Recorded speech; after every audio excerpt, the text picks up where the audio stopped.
Most people within our community, in my experience, have what is called cumulative losses. It's not just one loss, it's multiple losses over a lifetime. Now think about that. Think about the people in your life. Think about yourself. Think about your family. And if just in the few losses that I've described, how many, and if you guys can put in the comments, how many have experienced these losses all at the same time? Feel free to join in and comment around your family's experience and loss. Is it just the bereavement, the ambiguous loss, the anticipatory grief? Some of you have experienced all of them.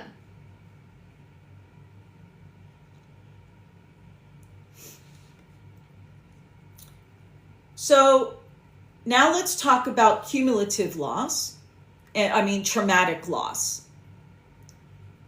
Most of us, thank you, Scent of Life. When you say most of us, place, country, people, dreams, all of it. Yes, thank you, Rania. Experience complex grief. Yes, exactly. Thank you for sharing your stories, because in you having the courage to talk about it, it's letting other people know, yes, they are not alone.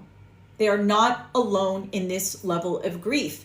Now, if we as a community deny the level of losses because we think it's easier to shut our eyes to all these losses, it perpetuates the grief. It prolongs the grief process. Now, we are a culture of collective. Can we grieve together and can we heal together? But grieving together means acknowledging all these things that are impacting our community. And it is traumatic losses, cumulative losses. Now let's talk about some other losses. So for those that may be, I know I get made fun of a lot within my own family system. Like whenever I talk to Arab about loss of a pet. You may have a pet that you cherished, that you loved, the unconditional love of a pet, and that pet may have passed. And where can you talk about the impact of losing that pet?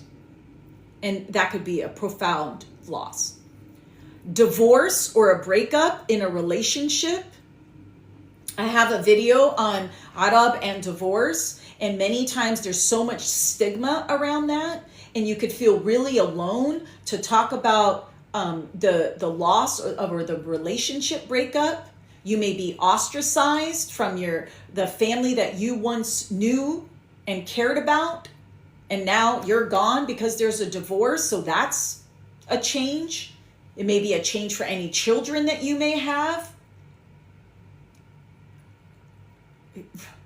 Yes, thank you, Glow. إحنا فيش عنا divorce. Well, there's plenty, but yes. But this is where we minimize the loss that comes with a relationship breakup or the divorce, loss of health. I always say we are one decision from our life changing completely, one diagnosis. And when you lose the loss of health, this is where for our elders, if they lose their capabilities to maybe move fast or to walk fast, or they have health issues, that can be a significant amount of loss within our community when they have been conditioned their whole life to do, that to not be able to do that can have significant impact on their emotional health. And how do we honor that loss within them? Miscarriage, infertility. Now, this is something collectively, not just within the Middle Eastern community. I think across the board, we don't do a good job talking about those things at all. But if you've had a miscarriage or infertility, that could be, or you may not be able to have children. How do you honor that loss? And that goes back to, I think, what someone said about the dream. You may have had a dream of having children, and then something occurs health-wise, or something happens where you can't have children. That can have a profound impact on that dream being gone. And then what do you do with that loss? Retirement. I don't know about you guys, but I don't know how many of you saw your fathers retire. Many of you maybe are too young. Your parents are probably my age. But to see them when they retire, their loss, their sense of identity is gone. And that can also have a huge impact. And then the last one I wanted to talk about is the loss of safety after a traumatic event. Now, throughout most of the Arab world, that sense of safety for many was since birth, that they never felt safe. Now, for those that are living outside of those situations, that you may have a loss of safety after a sexual assault or a rape. I know those are heavy topics. Or challenging situations where you were robbed, or anything that break-in, racism, where your sense of safety after this event, now the way you move in the world, you don't feel safe. And that's a loss. That's a huge loss. Where you once felt safe, now you're moving in the world. And how do you recover that for yourself? We'll get into that a little later. Any questions? I love that. The loss of reaching one's full potential in life. This is a complicated one for me. Now, I grew up in the United States, so it functions differently for everyone, but it's how do you continue to move forward in this, your potential for your own life, and not allow the culture to dictate that being a loss for you. But that's for a whole other video and topic. It's very, very hard. Which speaks to, I don't know what that means. Is that borderline personality disorder? Yeah, I'm not going to talk about that during this live, but I am going to talk about grief and loss. So here we go. Collective grief and loss begins with when our community experiences loss, like the genocides that are occurring, the bombing that's occurring, that there is a collective grief that as a community we are experiencing. No matter where we are in the world, what is happening all over the Arab world is impacting us. It's sort of like, how do we even wrap our minds around everything that's happening and that's coming out? How do you wrap your mind around it? And all I'm encouraging you to do is to feel your feelings and not dismiss them, and to acknowledge the horrificness of what is occurring. And then how do we stay present to that and say, yes, as Arab, we're very resilient. We get up, we recover, we keep moving forward. But how do we want to move forward? And I love that. Thank you, Rania. From a place of compassion. How do we move forward? Not from a place of dismissing our grief and the loss, or to ignore the losses, but to say, how can we learn from the grief and loss to build a better future? Not just for our communities, but for ourselves. And so for yourself, to really think about, after this loss, no matter what the loss was, how do I want to rebuild? How do I want to move forward? By ignoring, by minimizing, by invalidating, or do I want to move from a place of grace and compassion and kindness and love, not just for myself, but for the people who also may be struggling with their profound, complicated, traumatic grief? And how can we all collectively be more sensitive to one another around that? And even when you're sensitive, they may shut you down. It doesn't mean to stop being sensitive. It just means they're not ready to receive because they're not used to it, or they may not be used to. So now what do we do with our grief? Let's talk about that. So now that we have some understanding about it, let's talk about what do we do with the grief. As I mentioned earlier, you want to accept your feelings. You want to accept them first, to say, I'm feeling sad. I miss them. I wish that I could go back to where I used to live. I wish that, and you can have these things.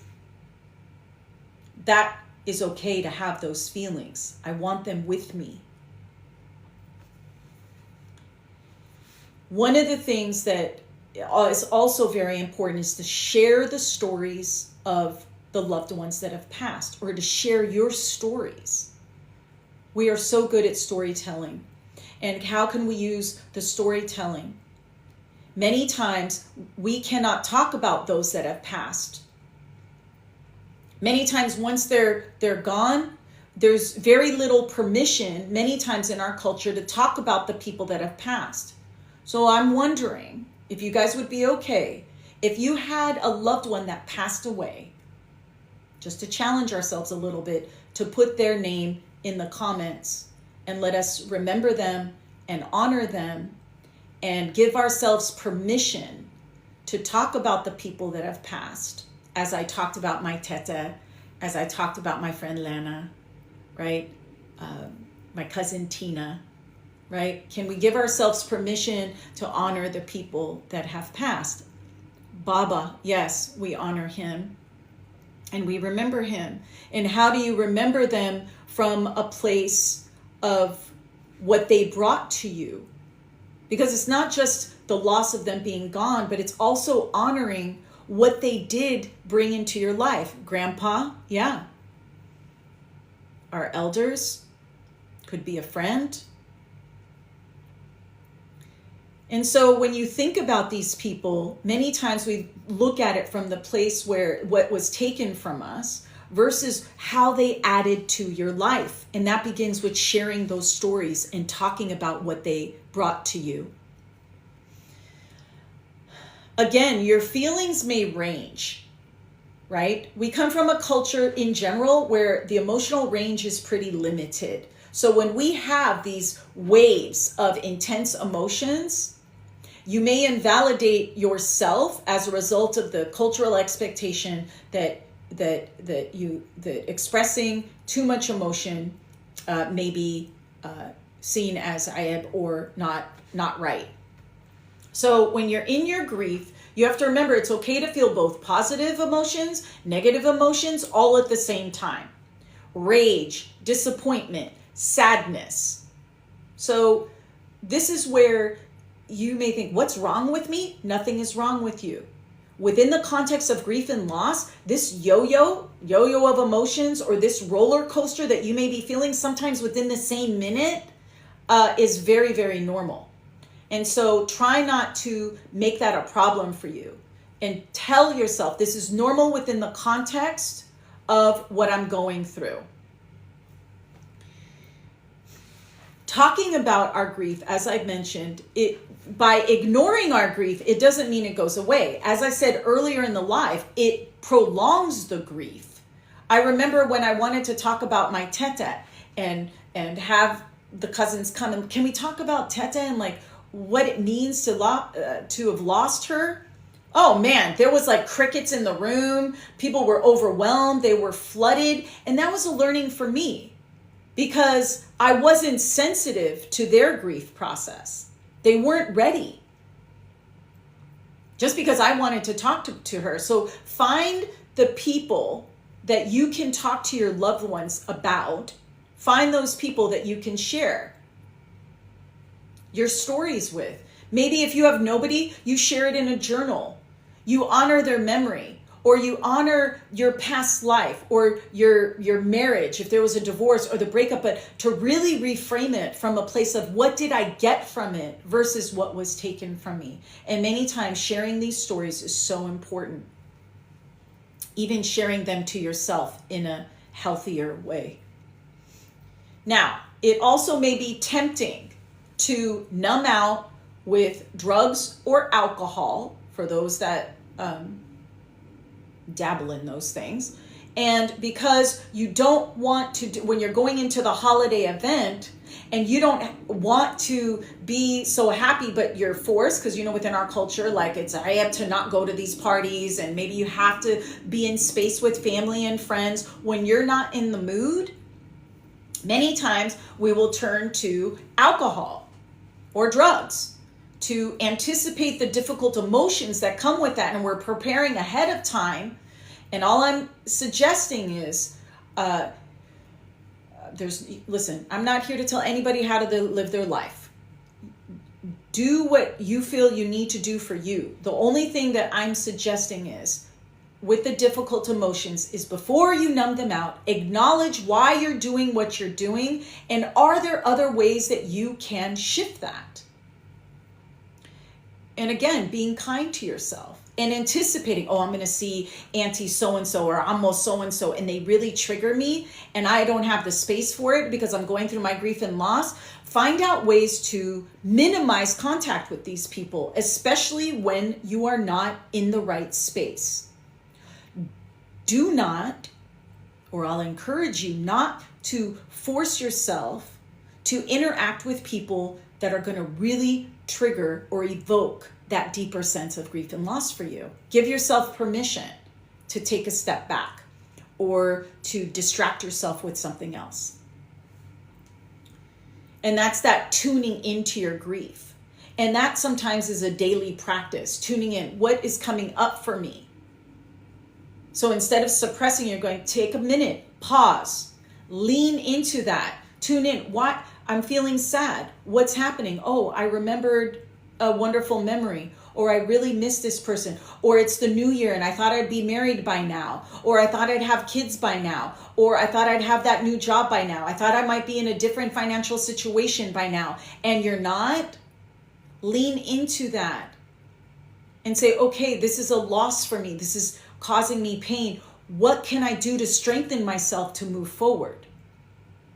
And sometimes it's in those very small steps. What can I do to reframe this and to shift this for myself? And sometimes that takes time, and you cannot rush the process of grief and loss, no matter what your friends say. Let go. Oh, all these phrases that really upset me. I was like, what? Let go? Like it's that easy? If everybody, let go. What else do people say? That really evoke that. Let go. Is it that easy to let go of somebody that you loved, or a community that you were a part of? Now you're living in some country and you don't know the language, you don't know what's happening, and you have to start over, and you got to let go of all that? That's not easy. And that takes time, especially within a culture where there's emotional suppression, where you can't even talk about it. Or when you do talk about it, they shut you down. Crystal, you said, I'm getting, move on, you're alive. That's the most invalidating statement. Yes, we're all alive. Yes, you can always find somebody that has it worse than you. But for you in your life, your grief and loss is profound for you. That's what I'm saying. It's individual. It's a unique experience to you. But what do you want to do with that? Within again, maybe being surrounded by people who may not understand that. And how do you find the people that can? And that's where you find support. Find those people. I can't teach you that. I don't know where, and sometimes it's going outside of our culture to find that. Or my preference in the community of International Arab, why I want us to come together, so we can come to each other in a healthy and loving and safe way. And can we be more of that? All of you on the live, all of you that are listening, all of you that are a part of this community, can you be the catalyst for that for other people? If, as we give ourselves permission to experience our grief and loss, then in turn, we may give others permission to connect with their grief and loss. And this is where you take care of yourself. At the crux of it, when you're going through these especially the more traumatic the loss, the cumulative loss, it's to make sure you get enough sleep, nutrition, and exercise, movement.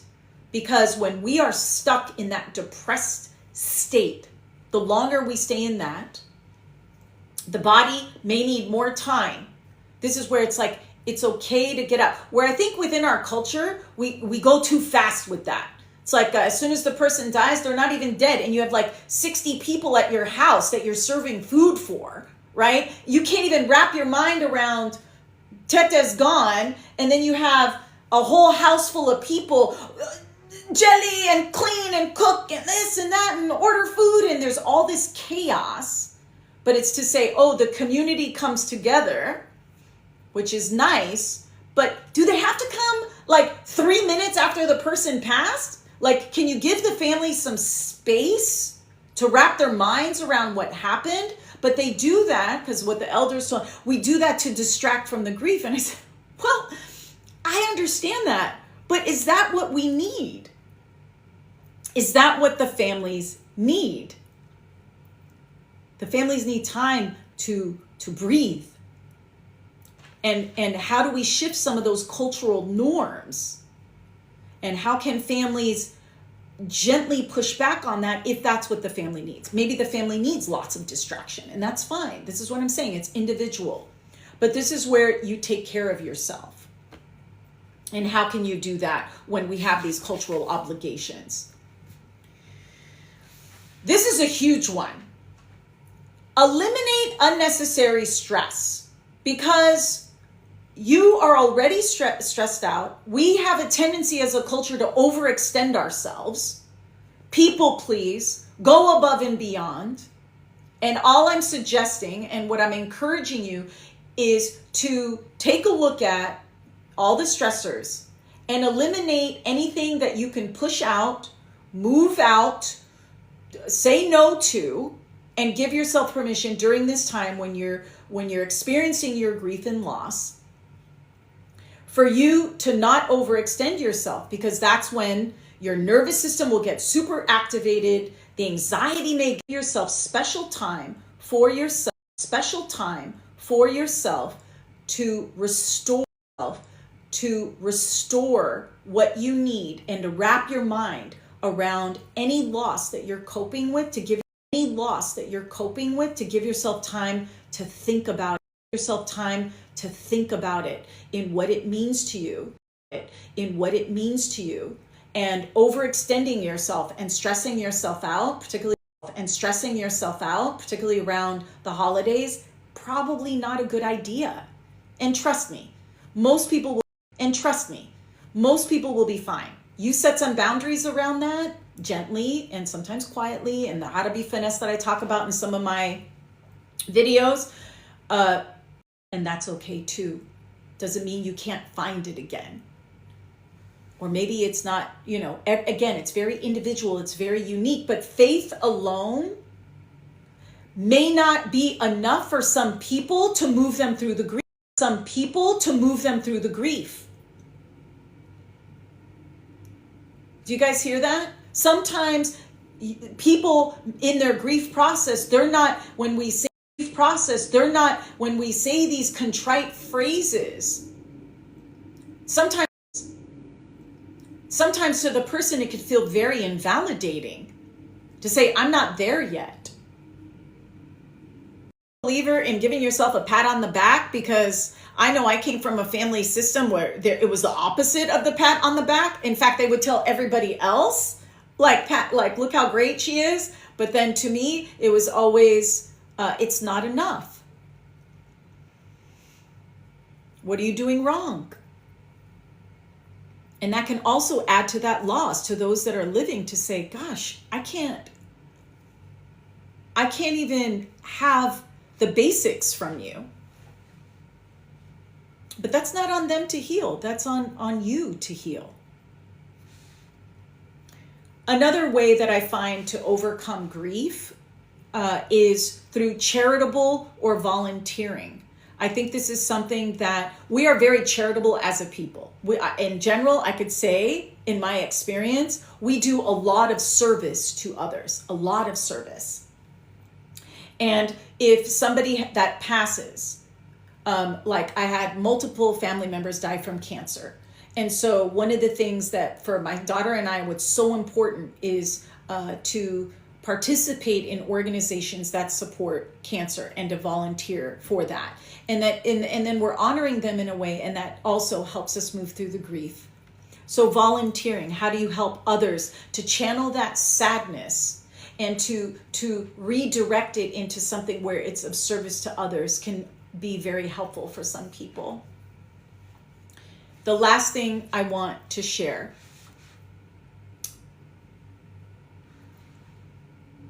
I don't know why I'm getting emotional. We as a culture, what I've seen is we're not good at asking for help when we need it. That's why I created this community. I created it because I saw so much loneliness, so many people suffering, so many people within our community that didn't even know where to go for help. Where do you go for help? There are very few Middle Eastern therapists. Mental health is still a huge stigma. And I say, here we're dealing with all this grief and loss and pain. And where do people go? Where do we go as a community? And I said, I'm going to do my part by creating this community because I want this. At least I could provide this to say what you're feeling is normal, what you're feeling is okay. And it's okay to ask for help when you're struggling with your grief. And where do you go to ask for that help? And I'm letting you guys know as Middle Eastern, there's not that many places to go.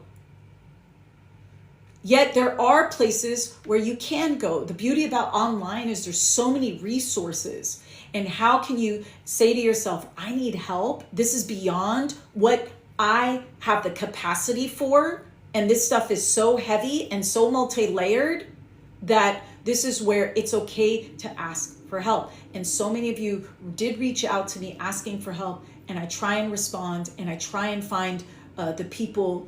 I have a network of therapists, but yet I'm finding a lot of these Middle Eastern they're slammed. They don't have the space. So this is where coming together as a community, having these lives every Sunday. I have workshops that are coming up in the new year because I'm one person, but how can we expand it to workshops and community support groups, which I think are non-existent. If anybody knows any, please reach out to me and let me know. So I wanted to thank each and every one of you for joining the live today. I hope that you will find peace in your grief and loss, to remember that you can put one foot in front of the other. It takes time. Give yourself space. Give others space when they're grieving. And remember, together as a community, we will continue to uplift one another and heal one another. And I wish you all a wonderful, I'll see you in the new year for Sitsi Sunday on January 5th.